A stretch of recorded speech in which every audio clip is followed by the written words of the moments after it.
WhatsApp. आज के इस वीडियो में आप सबका तहे दिल से स्वागत है। वीडियो को स्टार्ट करने के पहले यदि वीडियो आपको पसंद आए तो वीडियो को लाइक और शेयर करना ना भूलें। स्टार्ट करते हैं अपनी वीडियो। इसकी पिछली जो वीडियो हमने देखी है वो बॉन्ड पैरामीटर पे देखी हुई है, जिसके मोस्ट जितने भी टॉपिक थे, bond order, bond length, bond energy, ये सब अपन देख चुके हैं। आज इसका लास्ट पॉइंट देखने जा रहे हैं इस वीडियो में, वो है bond energy. Bond energy Hindi में कहलाती है बंध ऊर्जा।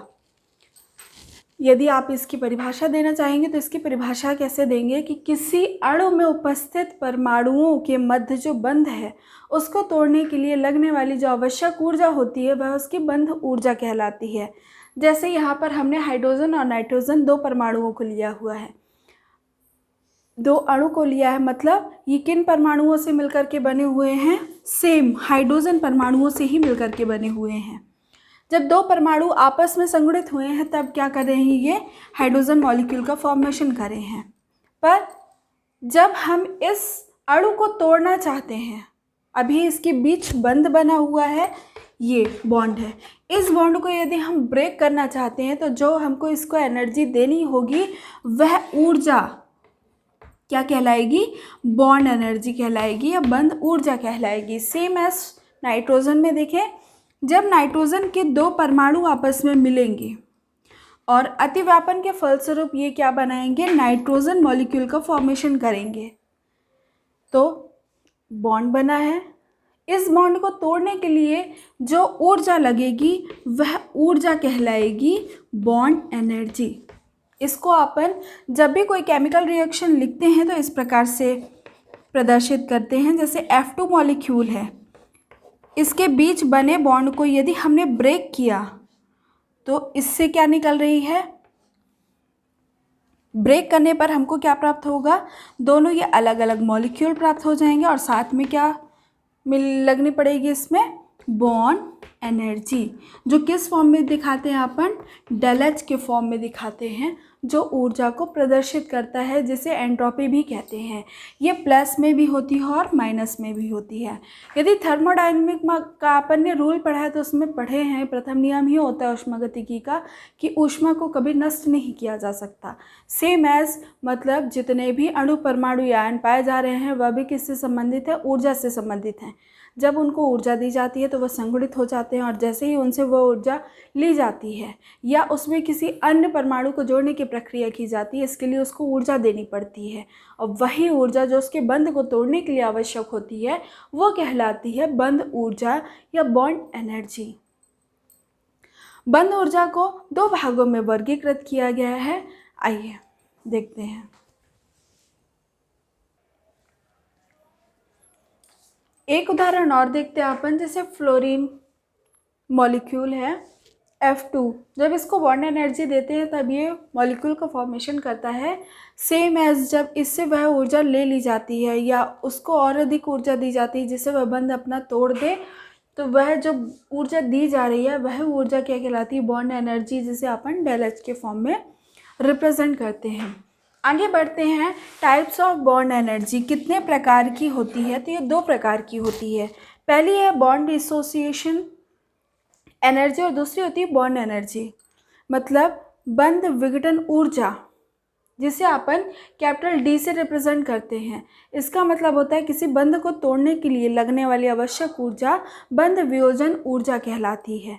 दूसरी ऊर्जा जो होती है उसे अपन कहते हैं बंध ऊर्जा। वो क्या होती है कि जब भी बहुपरमाणुवीय यौगिकों का निर्माण किया जाता है तो उसमें ऊर्जा का भिन्न भिन्न पदों पर अलग अलग मान होता है।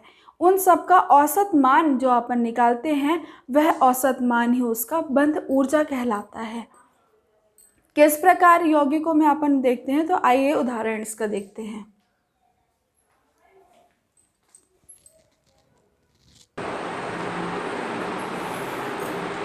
बॉन्ड एनर्जी का एग्जाम्पल अपन देखने जा रहे हैं।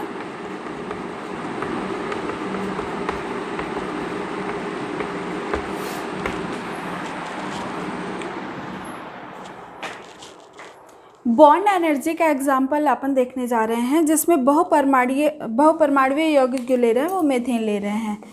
मीथेन का परमाणविक और आणविक सूत्र होता है जो परमाणुओं से मिलकर के बना होता है, वो होता है CH4। जब इसका विघटन कराया जाता है या परमाणुओं में तोड़ा जाता है तो सबसे पहले CH3+ बनाता है। और अधिक भाग में इसको तोड़ने की प्रक्रिया करते हैं अपन, तो ये जो CH3 है ये CH2 में विघटित हो जाता है और फिर से हाइड्रोजन आयन मुक्त करता है। और अधिक इसका विघटन अपन करते हैं तो ये जो CH2 है CH में कन्वर्ट हो जाता है और फिर से एक हाइड्रोजन आयन मुक्त करता है। सेम एज इसका लास्ट पद भी देखिए, यदि CH को भी अपन डिसोसिएट करना चाहें, विघटित करना चाहें, तो ये C+H भाग में बढ़ जाता है। अब ये बंध तोड़ने के लिए जितनी भी आवश्यक ऊर्जा लगी है वह कितनी है, तो सबसे पहले अपन मेथेन में देखें। जो मेथेन की होती है वह होती है 104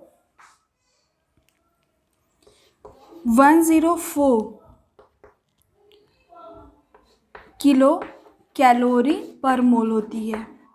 सेम एज जो CH3 का डिसोसिएशन एनर्जी की वैल्यू होती है वो होती है 106 किलो कैलोरी पर मोल। सेम एज देखें, जो CH2 डिसोसिएशन की एनर्जी होती है वो होती है 106 किलो कैलोरी पर मोल। और सबसे लास्ट जो बचा अपना CH, जब इसको अपन डिसोसिएट करते हैं तो इसकी जो डिसोसिएशन एनर्जी का मान निकलता है वो निकलता है 81 किलो कैलोरी पर मोल। इसको अपन लिख लें यहाँ पे 81 किलो कैलोरी पर मोल। ये तो हुई इसकी पर स्टेप में विघटन की प्रोसेस की, कितने भागों में विघटित हुआ और कितने आयनों को मुक्त किया। सेम एज जब इसमें देखें तो इसकी ऊर्जा कितनी थी, अलग अलग आपको स्पष्ट दिख रही है, पर जब इन सब ऊर्जाओं का औसत मान निकाला जाता है तो वह औसत मान इसका कहलाता है बंध ऊर्जा। जब इन चारों का औसत मान आप निकालेंगे, मतलब इन चारों को जोड़ करके उसको 4 से भाग दे देंगे, तो जो निकलता है उसकी वैल्यू होती है 99.25 किलो कैलोरी। यहाँ लिख देती हूँ मैं 99.25 किलो कैलोरी पर मोल। यह मेथेन यौगिक की एक बहु या बंध ऊर्जा का मान है। इसके अगले पॉइंट में अपन देखते हैं, परिभाषा देखने के बाद उसमें बंध ऊर्जा के प्रकार देखने के बाद अपन आते हैं इसको प्रभावित करने वाले कारकों के बारे में। तो आइए स्टार्ट करते हैं।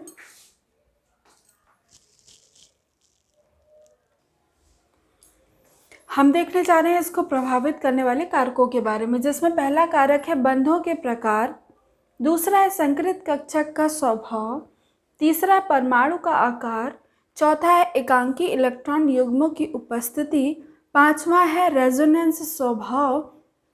इस प्रकार से 5-6 पॉइंट ऐसे हैं जो इसकी बंध ऊर्जा को प्रभावित करने का काम करते हैं। फर्स्ट पॉइंट में देखिए बंधों के प्रकार। बंध कितने प्रकार के होते हैं? 3 प्रकार के होते हैं। पहला सिंगल, दूसरा डबल और तीसरा होता है ट्रिपल बॉन्ड। इस अकॉर्डिंग इसकी एनर्जी में क्या इफेक्ट पड़ता है, तो फॉर्मूला देख लें अपन। जो बॉन्ड एनर्जी है या बंध ऊर्जा है वो समानुपाती होती है किसके? टाइप्स ऑफ बॉन्ड पर। मतलब जितने ज़्यादा बंधों की संख्या होगी उस यौगिक की बंध ऊर्जा उतनी ही अधिक होगी। फॉर एग्जाम्पल अपन देखें, इसका हाइड्रोजन मॉलिक्यूल में सिंगल बॉन्ड होता है, जबकि बंध ऊर्जा किसकी ज़्यादा होगी? तो जिसमें बंध की संख्या ज़्यादा है। किसमें है? नाइट्रोजन में सबसे ज़्यादा है, फिर ऑक्सीजन में और फिर हाइड्रोजन में। ये हुआ इसका फर्स्ट पॉइंट। सेकेंड पॉइंट अपन देखते हैं संकृत कक्षक का स्वभाव। यदि हम पी का परसेंटेज लेकर के चल रहे हैं, हम देख रहे हैं संकृत कक्षक का स्वभाव। यदि संकृत कक्षक का स्वभाव, संकृत कक्षक sp है कक्षक, यदि उनमें sp किसी यौगिक में पाया जा रहा है या किसी में sp2 पाया जा रहा है, यदि किसी में sp3 पाया जा रहा है, तो किस अकॉर्डिंग हम देखेंगे कि उसकी बंध ऊर्जा में क्या परिवर्तन होगा।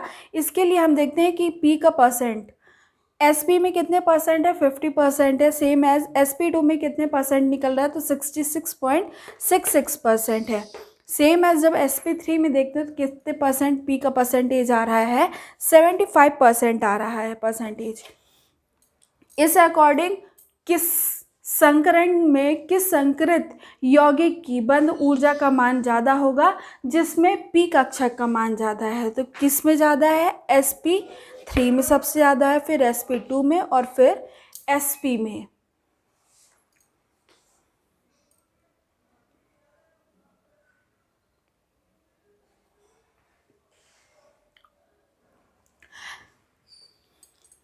थर्ड पॉइंट में देखते हैं अपन परमाणु का आकार।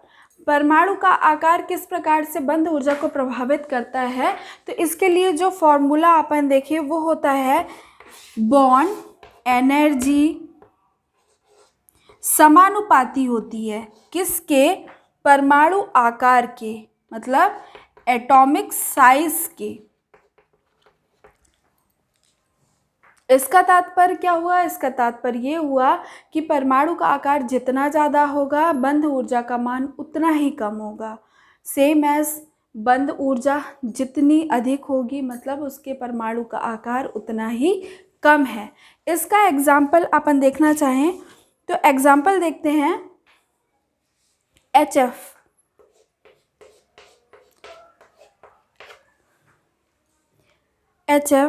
HCl या HBr। तो जब आवर्त सारणी में ऊपर से नीचे आते हैं तो परमाणु का आकार बढ़ता है, जब बाएं से दाएं जाते हैं तो परमाणु का आकार घटता है। इस अकॉर्डिंग फ्लोरीन का आकार सबसे कम है, क्लोरीन का आकार उससे बड़ा है और ब्रोमीन का उससे बड़ा है।